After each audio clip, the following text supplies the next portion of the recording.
भाजपा के एक विधायक ने दिया है और ये कंटिन्यूएशन है कि नुपुर शर्मा ने प्रॉफेट मोहम्मद सल्लल्लाहु अलैहि वसल्लम के बारे में अनाप शनाप बकने की कोशिश की। उसके बाद एक भाजपा के विधायक ने इस तरह अनाप शनाप बका है, तो ये डिलिबरेट अटेम्प्ट है।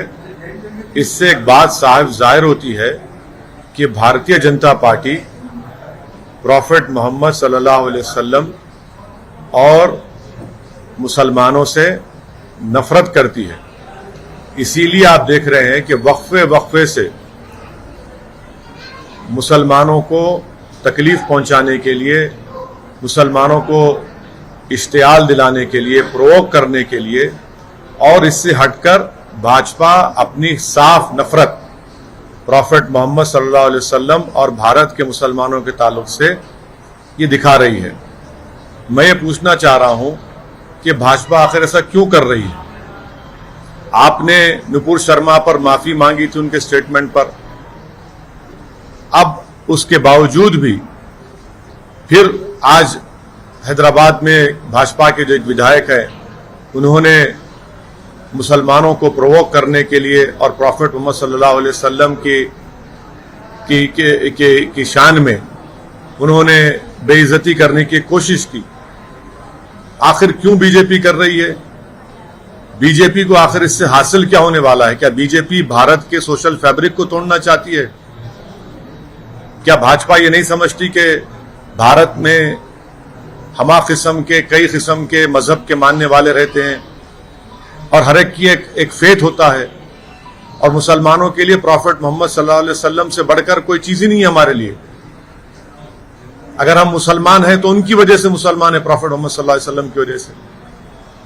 और आप इस तरह की गंदगी अपनी जबान से अदा करते हैं।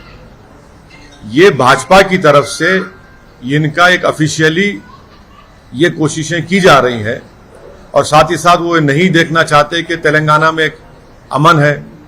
तेलंगाना में पिछले 8 साल से कोई कम्युनल राइट नहीं हुआ है। हैदराबाद पीसफुल है, इसीलिए आज हैदराबाद का नाम ना सिर्फ देश में बल्कि पूरी दुनिया में एक इज्जत की निगाहों से देखा जाता है। हैदराबाद एक डेस्टिनेशन सेंटर है सॉफ्टवेयर के लिए, फार्मा इंडस्ट्री के लिए। बड़े बड़े अमेजॉन, माइक्रोसॉफ्ट, गूगल अपने अपने सेंटर्स यहां पर खोल रहे हैं। आखिर क्यों ये कर रही है भाजपा? तो इससे साफ जाहिर होता है कि भाजपा मुसलमानों से और प्रॉफेट मोहम्मद सल्लल्लाहु अलैहि वसल्लम से नफरत करती है। ये भारतीय जनता पार्टी की ऑफिशियल पॉलिसी का ये आपको नजर आ रहा है, क्योंकि बगैर भाजपा के लीडर्स के, बड़े उनके लीडर्स की इजाजत के इस तरह की गंदगी और बकवास नहीं बकी जा सकती है। तो इसीलिए मैं, जो भाजपा के विधायक ने जो गंदगी बकी, मैं उसका कंडेम करता हूं, और मैं बीजेपी से पूछना चाहता हूं इस पर अब आप क्या कहेंगे? आपकी ऑफिशियल पॉलिसी बन चुकी है मुसलमानों को और भारत की प्लुरलिज्म को, भारत की डाइवर्सिटी को बर्बाद करना। भाजपा को कोई फिक्र नहीं है भारत की सोशल फैब्रिक की, तो उसको चुकनाचूर और तार तार करना चाहते हैं। तो ये सिलसिला चल रहा है। मैं शुक्रगुजार हूं कि तेलंगाना की सरकार ने फौरन केस रजिस्टर करके उस विधायक की गिरफ्तारी अमल में आई।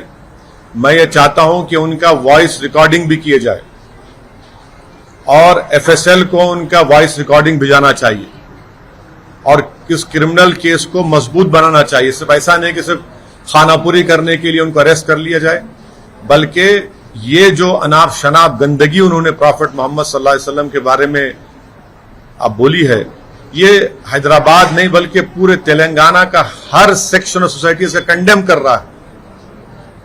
पॉलिटिकल आपको अगर अब जंग लड़ना है लड़िए, मगर ये आप नफरत मुसलमानों से, प्रॉफेट मोहम्मद सल्लल्लाहु अलैहि वसल्लम के बारे में क्यों ये बक रहे हैं? आजादी का अमृत उत्सव हम सब मना रहे हैं। देश के प्रधानमंत्री लाल किले से खड़े होकर बड़ी बड़ी बातें करते हैं, और उन्हीं का विधायक इस तरह की गंदगी बकता है। हम पूछना चाहते हैं देश के प्रधानमंत्री से कि क्या आप इनकी इस गंदगी, इनकी वाहियात बयान से आप एग्री करते हैं? अगर आप एग्री नहीं करते तो देश के प्रधानमंत्री उनकी पार्टी को रिएक्ट करना चाहिए, रिएक्ट करना चाहिए उनको। क्या मैंने कोई चीज बाकी नहीं रखी? जो नुपुर शर्मा ने जो गंदगी बकी थी ऑन लाइव, उससे और बढ़कर एक विधायक ने इस तरह की बकवास कर दी। तो मैं इसका कंडेम करता हूं और मैं तेलंगाना की आवाम को ये पैगाम देना चाह रहा हूं कि भाजपा तेलंगाना में अमन को खराब करना चाहती है, भाजपा हैदराबाद के अमन को खराब करना चाहती है, यहां पर भाजपा कम्युनल राइट कराना चाहती है, यहां पर भाजपा तेलंगाना की तरक्की, हैदराबाद का जो इन्वेस्टमेंट ग्रोथ है उसको रोकना चाहती है और अपनी सियासी रोटी सेकने के लिए वो मुसलमानों को और प्रॉफेट मोहम्मद सल्लल्लाहु अलैहि वसल्लम के बारे में अपने विधायक से इस तरह की गंदगी और बकवास बकवा रहे हैं। इनको रोकना चाहिए। ये देश सबका है और आप इसको खराब करना चाह रहे हैं, हम इसको कंडेम करते हैं। मैं जो नारे लगे मैं उसका कंडेम करता हूं। आपकी लड़ाई हमारी लड़ाई कानून के दायरे में रहकर होगी। जो नारे लगा रहे हैं मैं उससे मुत्तफिक नहीं हूं, मैं उसको कंडेम करता हूं। और जो नारे लगा रहे हैं मैं उनको भी कहना चाह रहा हूं, आप कानून को अपने हाथ में नहीं ले सकते। कानून के हाथ में कैसा लेंगे आप अपने हाथ में? हमने कंप्लेन की रात में, कल सुबह में 2:30 बजे हमारे एमएलए अहमद बलाला जाकर कंप्लेन किए और जब बलाला साहब कंप्लेन किए तो उनके साथ हिंदू भाई भी थे, दलित भाई भी थे, कंप्लेन किए, एफआईआर रजिस्टर हुआ। इस तरह की बकवास नारे अरे मत करिए। इस तरह क्यों लगा रहे हैं आप? सर, आप हैदराबाद शहर के सांसद हैं, यहाँ की आवाम गुस्से में है, वो रात को दिखा कि आवाम गुस्से में है। आप तो सांसद हैं, आप क्या अपील करते हैं? क्या ये एश्योर करते हैं बतौर सांसद की कोई देखिए मैं शहर का सांसद भी हूं और इस शहर का शहरी भी हूं। सिर्फ मेरी अकेले की जिम्मेदारी नहीं है, बल्कि हर नागरिक की, हर राजनेता की, हर पॉलिटिकल पार्टी की जिम्मेदारी है कि वो तेलंगाना और हैदराबाद के अमन को खराब ना करे। और कौन खराब कर रहा है? भाजपा खराब कर रही है। क्या ये ऑफिशियल पॉलिसी बन चुकी है कि नुपुर शर्मा से उनका दिल नहीं भरा तो अभी अपने विधायक से बोलने लगा रहे हैं? हम जानते हैं कि रात भर कितना मुश्किलात का सामना हमारे पूरे पार्टी के जिम्मेदारों को करना पड़ा, कितना गम और गुस्सा लोगों में है। हर आदमी आज उसके आंख में आंसू है कि भाई आखिर भाजपा को अगर अपनी सियासी रोटी सेकना था तो प्रॉफेट मोहम्मद सल्लल्लाहु अलैहि वसल्लम के बारे में ये गंदगी क्यों बक रहे हैं? और आप लोगों को दिल आजारी कर रहे हैं, लोगों को तकलीफ पहुंचा रहे हैं। ये भाजपा, भारतीय जनता पार्टी और आरएसएस क्यों कर रही है ये? आप पॉलिटिकल फाइट लड़िए, हमसे लड़िए, टीआरएस से लड़िए, कांग्रेस से करिए, मगर तेलंगाना में और हैदराबाद को बर्बाद क्यों करना चाहते हैं आप? क्यों आप रोकना चाह रहे हैं? आप देख रहे हैं कि पूरे भारत में बेरोजगारी नौजवानों को मुखद्दर बन गया, महंगाई आसमानों को छू रही है और आप इन तमाम हरकतों को कर रहे हैं। अमन को बिगाड़ना चाहते हैं, आप कम्युनल राइट कराना चाहते हैं हैदराबाद में, लोगों के दिलों को तोड़ना चाहते हैं आप, तकलीफ देकर आप। नहीं, हमारा डिमांड एक ही है कि भाजपा इस तरह की हरकतें करना छोड़ दे। देश की जनता देख रही है कि आप कैसे एक समुदाय के खिलाफ और प्रॉफेट मोहम्मद सल्लल्लाहु अलैहि वसल्लम के खिलाफ आप कितनी नफरत करते हैं। वहां पर गल्फ कंट्रीज में जब ये बात उठी तो भाजपा हरकत में अब इस पर क्या करेंगे आप? भारतीय जनता पार्टी की ऑफिशियल पॉलिसी बन चुकी है कि प्रॉफेट मोहम्मद सल्लल्लाहु अलैहि वसल्लम के बारे में बकवास बकी जाए, गंदगी बकी जाए, माने गंदी जबान, और फिर अमन को बिगाड़ दिया जाए। तेलंगाना की आवाम, देश की आवाम देख रही है और जनता इनको जमहूरी तरीके से एक मुंह तोड़ जवाब देगी। आप देखना, हैदराबाद में कोई इस चीज को पसंद नहीं करता। हैदराबाद की जनता किसी भी पॉलिटिकल पार्टी को वोट देती जरूर, मगर हैदराबाद की जनता नहीं चाहती कि यह गंदगी हो, जो शहर का अमन खराब हो जाए। रात रात भर हमारा कोई पार्टी का मेंबर रात सुबह 1 बजे से सुबह 6:30 7 बजे तक लोगों को समझाते हुए और लोगों के जज्बात को, तकलीफ को समझते हुए, लोगों हर एक की आंख में आंसू था। क्यों कर रहे हैं? जो तेलंगाना की सरकार ने डिसीजन लिया, हम उसका वेलकम करते हैं। हम उनसे गुजारिश करते हैं कि उस विधायक का वॉइस, उनका सैंपल लिया जाए एफएसएल की टीम के जरिए, केस को मजबूत बनाया जाए। ऐसा होने वाला नहीं है कि खाली आपने अरेस्ट कर लिया, बल्कि एक प्रॉपर तरीके से काम करिए। उस वीडियो को तो आपने यूट्यूब से हटा दिया, मगर वो तो फैल चुका है, उससे क्या हासिल होगा? आज के मॉडर्न टेक्नोलॉजी में, आज के दौर में, ठीक है सरकार ने अपनी जिम्मेदारी अदा की, मगर पूरा फैल चुका है। हम देश के प्रधानमंत्री से, वजीर आजम से, बीजेपी से ऑफिशियली पूछना चाह रहे हैं कि आप इसको कंडेम करेंगे नहीं करेंगे? कि ये आपकी ऑफिशियल पॉलिसी हो चुकी है क्या? ये एक नुपुर शर्मा से दिल नहीं भरा और आपका विधायक फिर इस तरह की तकलीफ देता है। क्यों आप हैदराबाद को नजर लगा रहे हैं? क्यों आप तेलंगाना को खत्म करना चाहते हैं? आपकी केसीआर से लड़ाई है, हमसे लड़ाई लड़िए, पॉलिटिकल लड़िए, हमसे तैयार है लड़ने को, आपसे पीछे नहीं हटेंगे पॉलिटिकल लड़ाई लड़ने के लिए। मगर आप दंगा कराने की कोशिश कर रहे हैं, लोगों को तकलीफ पहुंचा रहे हैं। कहीं की यात्रा आपकी क्या? क्यों पैदल चल रहे हैं आप? पैदल इसलिए चल रहे हैं कि लोगों को एक समुदाय के खिलाफ दिल को तोड़ा जाए। क्या आपको शर्मिंदगी महसूस नहीं होती जब कोई मुसलमान आपके सामने आ जाएगा? एक बाई इलेक्शन के लिए आप तेलंगाना को आग लगाना चाहते हैं, हैदराबाद के अमन को बर्बाद करना चाहते हैं। 8 साल से यहां पर कुछ नहीं हुआ। ठीक है, छोटे छोटे वाकयात हुए, सबने मिलकर उसको रोका। गणेश का त्योहार अभी आ रहा है। क्या करना चाह रहे हैं आप? क्या मैसेज दे रहे हैं पूरे देश में और विश्व में भाजपा? आप अगर सत्ता में दिल्ली में है, आपके पास 300 एमपी, तो इसका मतलब यह नहीं कि आप प्रॉफेट मोहम्मद सल्लल्लाहु अलैहि वसल्लम के बारे में इस तरह के आपका विधायक अनाप शनाप बके। आप तो नुपुर शर्मा से आप तो सबक ही हासिल नहीं किए। आप जो इसका मतलब है कि आपने ड्रामा किया। उस वक्त भी कहा था आपसे।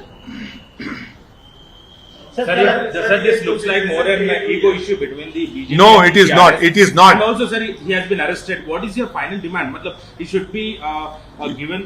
Matlab, he should be arrested and he has been sent to the. Might be happened. One thing, sir. Will you demand anything from the BJP that, or else will you are you going to fight legally? What are you going to do? You see,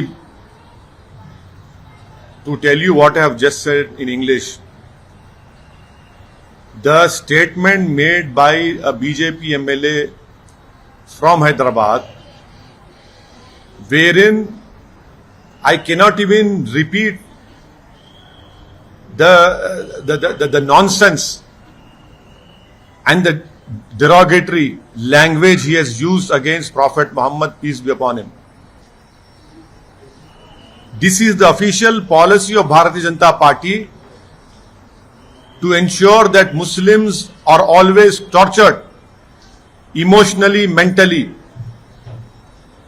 by allowing their party members to talk in such low language, which we call a sadak chhap language, about Prophet Muhammad, peace be upon him. This is a deliberate attempt by BJP, and they have allowed their MLA to speak in this language. They have not learned a lesson from what Nupur Sharma had said. This is continuation of what Nupur Sharma had said. This is continuation of hatred for Muslims. This is a continuation of hatred for Islam and to ensure that minorities are always threatened. Muslim minorities are made to feel insecure. I have repeatedly said, let us fight politically, but please do not go down to the level of using such low language, such derogatory language against our Prophet Muhammad, peace be upon him. What is the message BJP is sending to the whole country, to the people of Telangana, to the people of Hyderabad, to the people of the world? Why hasn't BJP learned from what Nupur Sharma said? Because now it has become an official policy of Bharatiya Janata Party to hurt Muslims, to ensure that they always, come out on street and do something. Why isn't the BJP able to feel pride in the peace which is prevailing in Hyderabad and in Telangana? Why is BJP jealous of Hyderabad becoming the major investment destination center?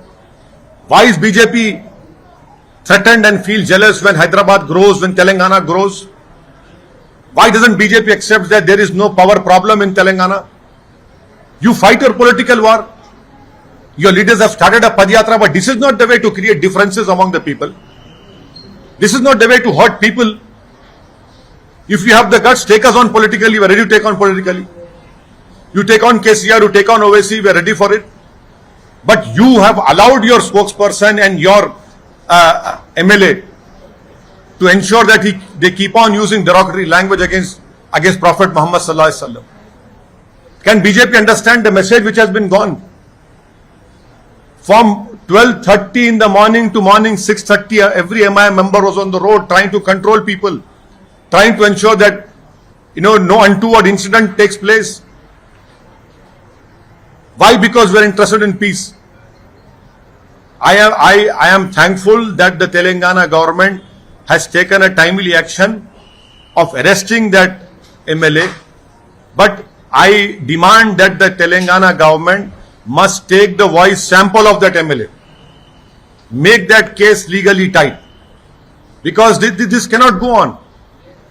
In this day and age, when someone utters this sort of derogatory and this sort of what we call sadak chhap language, the government has asked they have tried to remove it, but it has gone.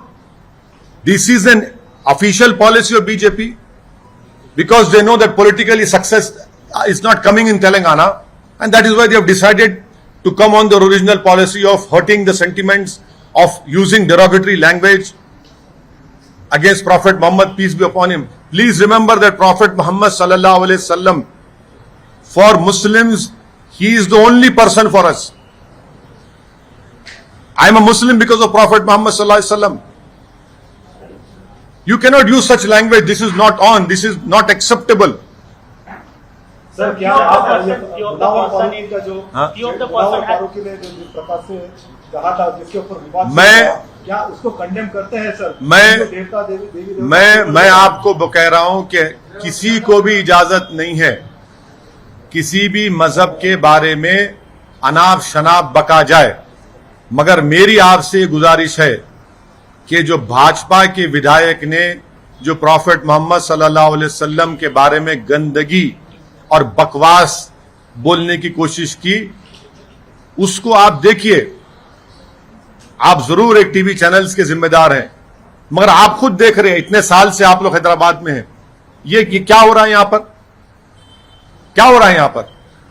हम तो कानूनी तरीके से pacify करें। Complain कल सुबह में 1:30-2 बजे हमारे एमएलए बलाला साहब के साथ हिंदू भाई भी थे, दलित भाई भी थे, कंप्लेन करे जाकर। मगर ये क्या है भाई? आप पॉलिटिकल डिफरेंसेस लड़ो ना, आप अपनी यात्रा निकालो। कल कोई तेलंगाना का मुसलमान आएगा भाजपा के सामने, तो अब उससे आंख मिला सकेंगे आप? सर, आप प्रशासन की, लोकल एडमिनिस्ट्रेशन की तारीफ कर रहे हैं कि इन्होंने किया, लेकिन एक चर्चा और चल रही है कि ये सिचुएशन इसलिए आई कि स्टैंड अप कॉमेडियन को परमिशन दिया प्रशासन ने, जो कि हिंदू देवी देवताओं का सुनिए, तो उसके बाद ये स्टिग्नेट वहां से हुआ और ये ईगो का मसला। सुनिए, क्या आप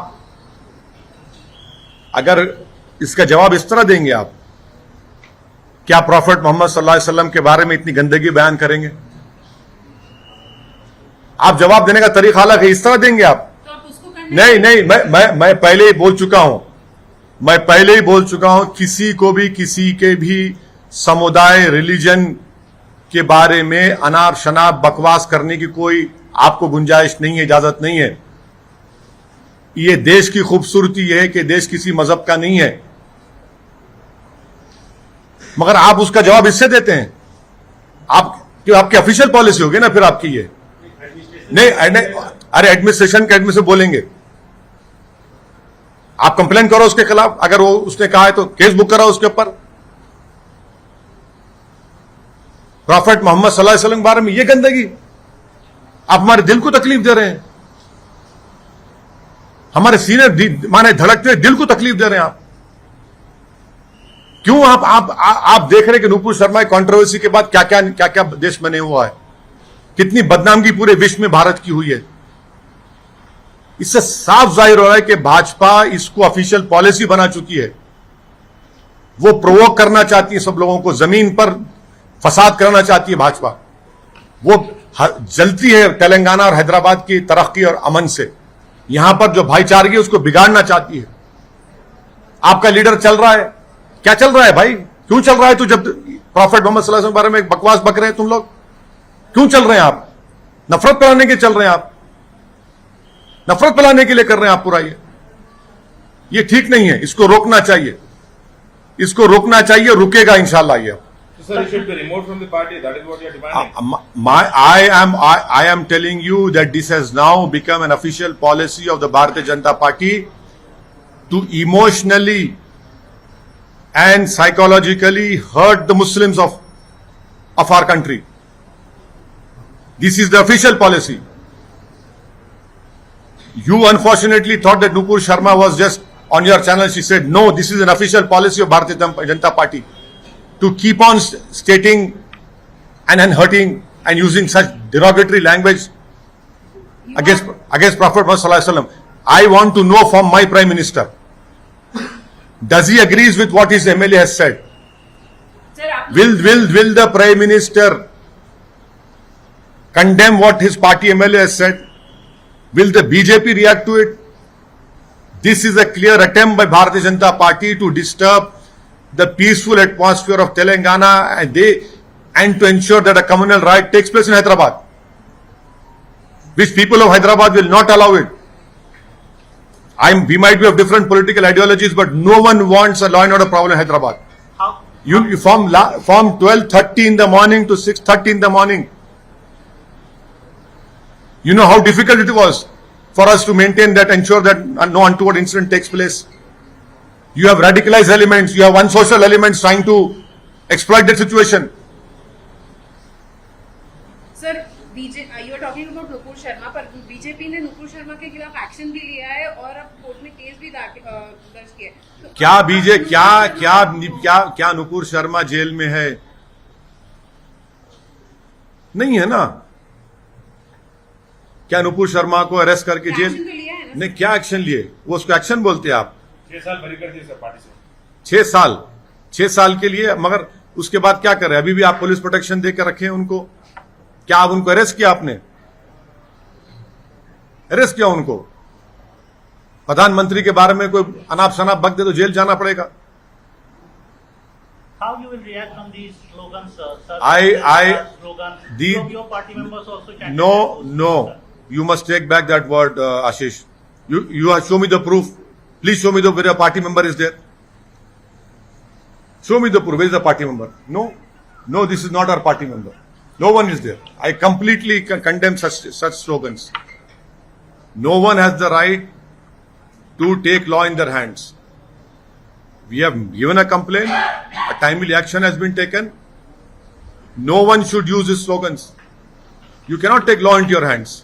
कांग्रेस के लीडर ने कहा है सर कि अभी अगर मैं कांग्रेस का स्पोक्स पर्सन नहीं हूं, लेकिन नहीं उन्होंने भारत जोड़ो की यात्रा निकाल रहे ना, उनके लीडर से पूछो जाके। आप निकाल रहे ना, भारत जोड़ो की यात्रा निकाल रहे, मोहतरम निकल रहे हैं चलने के लिए जब मौसम ठंडा हो जाएगा। सर, बिल्किस बानो के मसले में voices to arrest them are being raised in day by day. How do you see this? Many eyebrows are up across the country and several coming onto roads demanding to arrest and again cancel that remission policy especially and send them back to jail.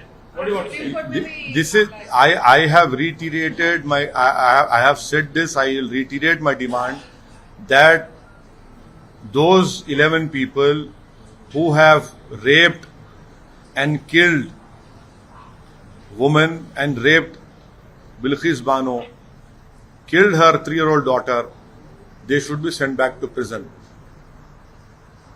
I have appealed to the Honorable Prime Minister and his party that please send them back to prison.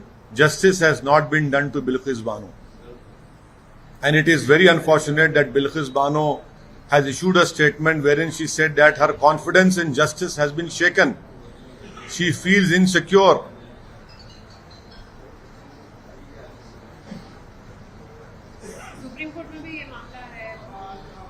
बिल्कुल बिल्कुल supreme court को जाने का सबको इख्तियार है और अब देखिए सुप्रीम कोर्ट क्या फैसला लेता है, वो सुप्रीम कोर्ट ही बताएगा। सर, कर्नाटका में श्रीराम सेना के प्रमुख ने एक बयान दिया है कि जो कोई भी ये सावरकर की फोटो को हाथ लगाएगा, चाहे वो मुसलमान भी हो, तो उनको उनका हाथ काट दिया।